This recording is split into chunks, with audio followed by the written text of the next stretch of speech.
Bogenschießen für Einsteiger in Teil 3. Heute geht es um die vordere Hälfte, ne? Also der Arm bis zur Schulter.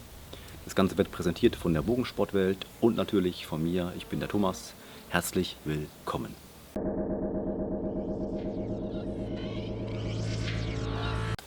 Wer Teil 1 zum richtigen Stand und Teil 2 zur richtigen Haltung des Bogens in der Hand noch nicht gesehen hat, der sollte das vielleicht vorher nochmal schauen, beziehungsweise nachher nochmal schauen.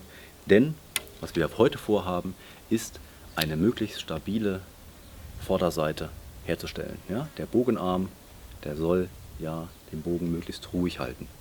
Und das wird bedingt durch richtiges Stehen und eben auch durch eine Haltung der Hand, die tatsächlich hier eine Bone-on-Bone, also Knochen-an-Knochen-Struktur herstellt, damit das alles schön stabil ist. Die vordere Hälfte, also von der Bogenhand bis hierher, ist beim Bogenschießen im Prinzip neutral. Ich möchte hier möglichst wenig Kraftaufwand, weil nur dann kann ich garantieren, dass ich auch auf Dauer einen reproduzierbaren Stil habe. Die ganze Arbeit wird nachher von dem Arm gemacht, ne, mit der Zughand hier. Da wird gezogen. Hier vorne wird im Prinzip nur gegengehalten. Es wird nicht hier der Ziehharmonika oder so gemacht. Ne? Das ist alles schön gerade. Und ganz wichtig, um dieses schön gerade und auch schön stabil zu erreichen, ist die richtige Platzierung der Schulter und des Ellbogens. Schulter. Wir möchten das, was wir eine tiefe Schulter nennen. Wir möchten nicht den Bogen so schießen, sondern wir wollen eine neutrale, tiefe Schulter. Warum?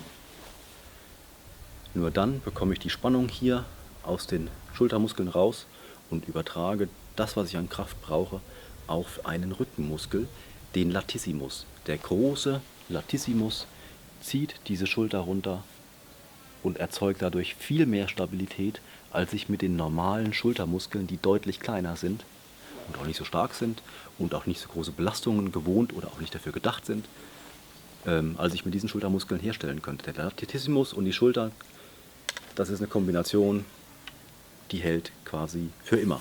Deswegen ist es auch ganz wichtig für Einsteiger, dass man auf diese tiefe Bogenschulter achtet. Denn wenn ich zu hoch komme, wenn ich die Schultermuskeln hier oben zu stark beanspruche und vielleicht noch mit dem Zuggewicht hochgehe oder mein Bogen sehr viel Vibrationen überträgt, dann kann es sein, dass ich mir auf Dauer hier oben Schäden zufüge. Und das wollen wir ja nicht, wir wollen ja lange und gesund Bogen schießen. Also, tiefe Bogenschulter. Denkt dran, eine tiefe Bogenschulter hat zu tun mit richtig stehen und mit der richtigen Haltung der Hand. Aber wenn ich das habe, dann habe ich auch automatisch einen nach außen gedrehten Ellbogen. Mein Ellbogen ist nicht hier, hohe Schulter, sondern mein Ellbogen ist hier nach außen gedreht, tiefe Schulter. Das hängt also auch zusammen. Tiefe, hohe Schulter, Ellbogen eingedreht, Hand falsch. Tiefe Schulter, Ellbogen ausgedreht, Hand richtig. Und das geht am besten, wenn man richtig steht. So einfach ist es schon, muss man ein bisschen üben. Gerade diese Spannung hier im Latissimus, in dem großen Muskel, der die Schulter nachher runterzieht, das muss man erstmal spüren. Diese Connection zwischen Mind und Muscle, also zwischen Geist und Muskel, die muss man erstmal haben. Ja, wer viel Sport gemacht hat, der hat die vielleicht ein bisschen schneller. Wer jetzt nicht so ein großer Sportler ist, der muss da erstmal hindenken, ja, und auch sich vorstellen, wie sich das anfühlt. Gerade die Rückenmuskeln sind am Anfang ein bisschen schwerer mit unserem Gespür zu erreichen, weil wir sie nicht sehen. Ja? Muskeln, die man sieht, die kann man zum Beispiel relativ einfach anspannen, ja, und locker lassen. Muskeln, die man nicht sieht, im Rücken, vor allem die, bis man da ein Gefühl für kriegt, das dauert halt ein bisschen. Das ist Übungssache. Ich empfehle, mit einem leichten Zuggewicht zu beginnen und eine gute Form herzustellen, eine gute reproduzierbare, vor allem hier vorne, die vordere Hälfte herzustellen, bevor man mit hohem Zuggewicht in den richtigen Schießbetrieb einsteigt. Gut, das war im Prinzip schon Teil 3. die vordere Hälfte aus unserer Bogenserie Bogenschießen für Einsteiger, präsentiert von der Bogensportwelt. Ich hoffe, wir konnten die wichtigsten Fragen beantworten. Ansonsten könnt ihr uns auch gerne kontaktieren, entweder über Kommentare hier unter dem Video oder über Facebook oder. Ansonsten würde ich sagen, vielen Dank für die Aufmerksamkeit. Bis zum nächsten Mal. Euer Thomas.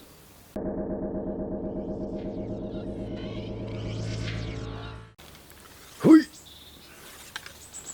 Bogenschießen Teil 4 für Einsteiger. Heute geht es um den richtigen Auszug. Das Ganze wird präsentiert von der Bogensportwelt und natürlich von mir.